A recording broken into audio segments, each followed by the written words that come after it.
All right, what's good, everybody? Welcome back to the channel. We're gonna talk again about your boy Drake. You know what I'm saying? Everything going on with him. This your boy Hood Films, in the place to be. Yusef Hood. You know what we're doing. Hey, it's real crazy. Oh yeah, and thank you for coming back and listening, like and subscribe and share and all that good stuff. Yeah, it's been really a whirlwind in the hip hop industry. Everybody has been talking about it, and for the most part, everybody is taking all credibility from Drake.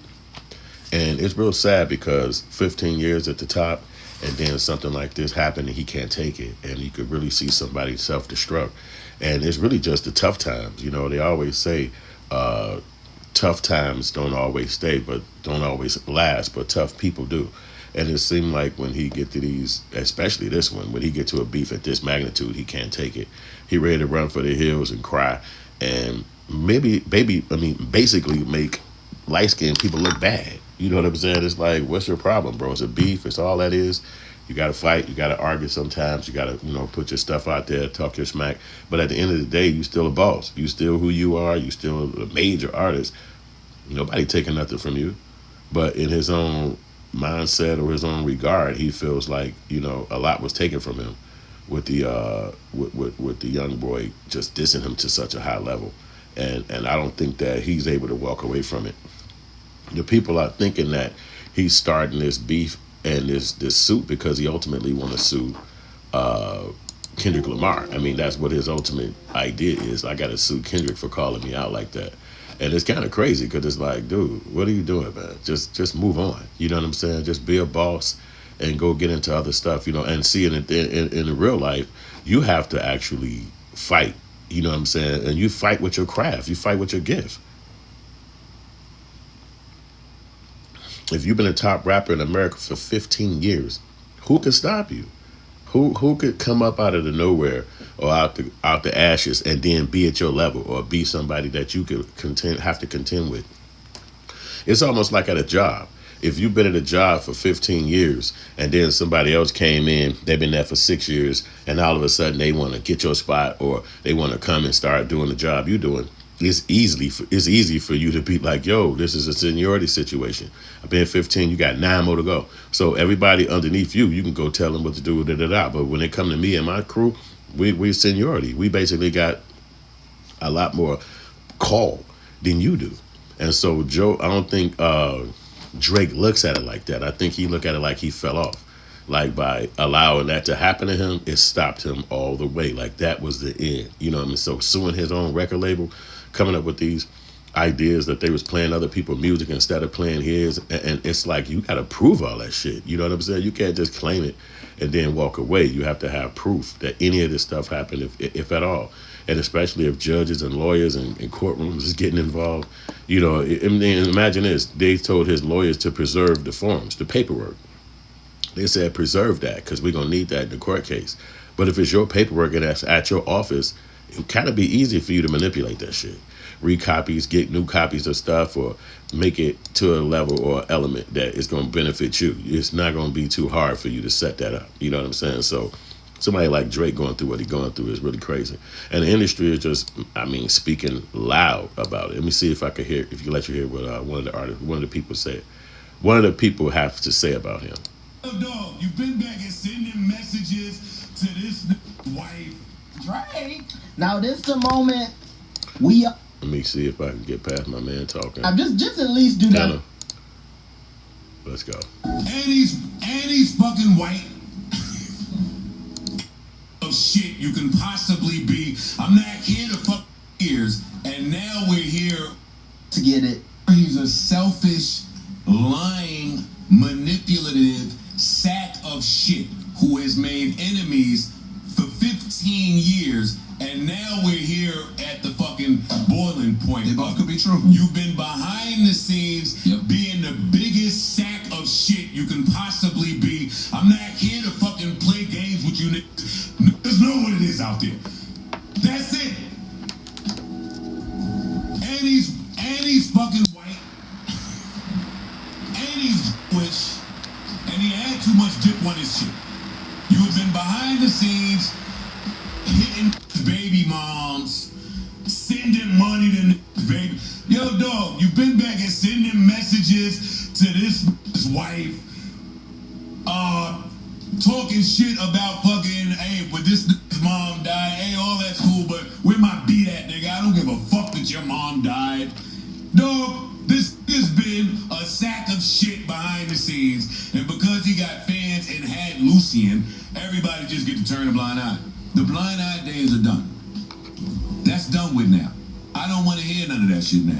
Now, we've seen the hand, you've seen their hand, what's it gonna be, and what are you gonna do? I don't remember him having a Singleton's God's plan. With legs. With a plan. He ain't looked so fucking hip-hop to me in a long time. Which is the entire point that Kendrick keeps saying, yeah, no, it's just coming to a head now. So now it just look different because of the Lucian and because of the lawsuits that we about to get to. But this nigga has been a piece of shit, and too many people have seen it. There's a list of billionaires that hate him now. We ain't talking about all these little rapper niggas you was dealing with. And it's too late because all of the music industry people get word early. True. So they move to the tech side. They don't care about none of this ghetto garbage hootenanny. They seen where the money was circulating, and now they have gigs over there. Shout out to Nas and all the other artists that have seen what it is and went to create over there now. It's you that stayed in the game for too long. So you can see it's not going to end. And you can tell me in the comment section who was that speaking right there. Some hip-hop heads should know. A hint, he got one of the biggest podcasts in the game. So you could see that it's a lot of emotion from what he was saying and how he was talking about it and how he referenced the boy. It looked like the guy really just crossed them guys and they don't like him no more. And there's so many guys in the industry that ran from him. The 20 verse 1 moment when all those rappers who he had did all these songs for and the verses for and they songs to make them be successful and have a money and a bank account coming in. They called it the Drake package and the Drake struggle rapper package, and he would basically get on their song and they would be from nowhere or just making it and had a nice little song, and he would jump on it, blow them up, allow them to tour around the country forever, and had that Drake verse playing because everybody know Drake verse.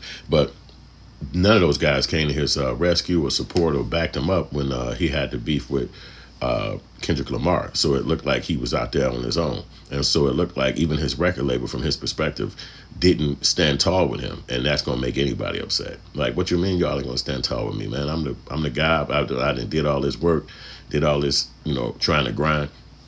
And y'all going to run for me. I done made y'all millions. Basically, if y'all gave me a $400 million check, how much did you make? You know what I'm saying? $2-3 billion off my music? But he would never really know.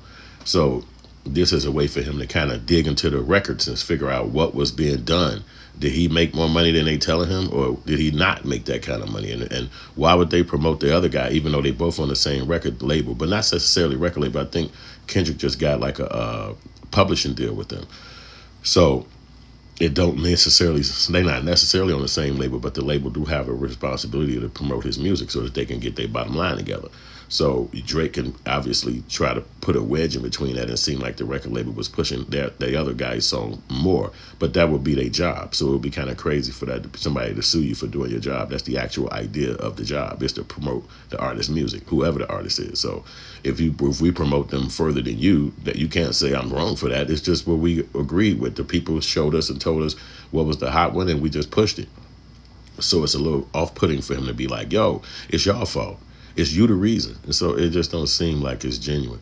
But I know that he gonna feel weird because all that time he put into the industry and the record label not supporting him. But ultimately, people like Joe Budden, all the artists, all the podcasters, nobody could understand why you just don't go in the studio as Drake and make more music, because that's really what rap is. You can't make a thing out of nothing. And then one of the guys was saying that, and I agree with this, that why he just didn't go on all the podcasters' platforms, trying to be in a hierarchy situation where you're not going to come and approach the regular people who got all these opinions about you. That would have been better off than suing the record label. You could have just went to the podcast and sat down with them. They would have been promoting the hell out your videos and told your story, dropped some verses, whatever. Even been, said it didn't mean so much. Like, that song wasn't such a hit. Have your own opinion about it, or even like the song and be like, hey, shit, it was a hit, I gotta give it to him. But to sue the company, it seemed like you a bitter girlfriend or somebody who just was unhappy. And a lot of people have been saying that he basically benefited from the same thing he's suing for. You know, the bots and all this promotion and all this underground ways that they promote music. You're not going to hear Drake in 2 countries or more than 2 countries because he got America and Canada, but he's played all over the world. If it's not bots and some kind of computerization algorithm promoting that type of music through these cell phones and laptops. So you gotta expect that that's going to be some kind of way that they're going to do that, you know, technologically. And if you a person at his level, to his financial level, somebody going to probably tell you all the stuff that has to be done. They'll tell you, hey man, you know we're doing this, and if you pay this kind of money, this company promote your music and put it out here like that. They underground, they low keyed it out. You know, you're going to learn stuff that you might not have learned normally. You know what I'm saying? If you didn't have somebody in the industry that's telling you. So he probably is correct about what they did or doing, but it's just seemed crazy because we all understand what rap is. Rap is saying the most wildest stuff about a person trying to bring down a brand so that you could promote your brand. And if it was something that he would ultimately sue about, then the question would be, why would you actually jump into that? That would be easy for me to be like, I ain't doing this. I'm not about to be beefing with no damn body when I know freaking well I'm trying to get money and stay out of that. But maybe he thought the whole time, like, I just go ahead and beef with him and then I'll sue his ass if he say something out of pocket. Because you know, the last time the guy said he had a baby, Pusha T said he had a baby on the way. Or he had a baby and was hiding it from the world. And then lo and behold, that's exactly what the hell happened. He had a baby, he was hiding it from the world. It was like, oh shit. You know what I'm saying? So we didn't know that at the time, but now we know. You know what I'm saying? So we just look at that as something that he got to work through, but you can't be a sore loser. You know, you got to fight through it, you know, and Kendrick ain't that good to where he made a song and killed your career. He ain't that damn good. But you just got to be a hustler and get in the studio and make them songs and then maybe put out some shit that ain't all that dope. Maybe some songs didn't work. Maybe they not the best. Who gives a fuck? Drop them. Put them in the streets, you know what I'm saying, and let the people decide. But I think that when you get to the top, it's hard falling down. It is hard, man. You don't want to come crashing down, the whole world watching. You know, that's going to be painful. You know what I'm saying? But you know, a lot of heart is involved in being stand down to your craft and stand down on what you believe and do. But at the end of the day, you got to man up. And a boss gonna have to just hustle through everything, even if it's uncomfortable. You know what I'm saying? So you at $400-500 million stacked in the bank, you got a comfortable lifestyle, but you got to boss up through the tough times and make sure you stay grounded and don't give up. So I just want Drake to keep going. I don't want him to give up. You know what I'm saying? He seems like he weak right now. He making light skinned guys look bad. He up here losing to somebody who's just only got like 1 or 2 songs, but this guy got 15 years of hits. It's like you got to rest on your laurels a little bit and then just be like, yo, I'm the man. I know I'm the man. Look in the mirror, say it 15 times every single day, 3 times a day. I'm the man. Look at me, boy. I love me. I'm the best. And then go out there and make the music, and it's gonna resonate. I think the people gonna support Drake no matter what. But if you're not making music and if you're not being visible, you're not out there showcasing yourself and jumping out the window and letting the world know who you are and not caring about how things fall, you know, and then sometimes you might slip and fall. Like that's really all this is. It's a slip and fall. Like it crashed a little bit this time. So keep going. You know, so let me know what y'all think in the comment section. It's your boy Hood, man. I'm signing off right now, and we're gonna talk about this again later. Peace.